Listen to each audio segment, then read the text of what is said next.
Ko whakaingoatia te kapa tamatoa mō tā rātou tākaro haratau ki ngā Gold Coast Titans hei enei rangi whakatā. Ko enei te kapa pakari o te tau, me te aha i te āhua matangurunguru te tokomaha ki tā rātou mahi i te tākaro haratau ki te kapa tuarua o te Melbourne Storm i tērā wiki.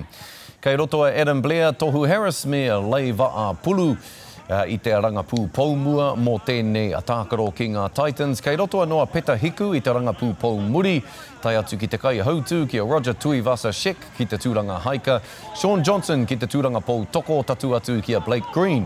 Kai tākaro hou i tēnei tau, hei tū whāngai. You're right, having new faces in amongst the group always keeps things fresh, and yeah, that's where we're at the moment. We're starting from scratch and going to build our season from here.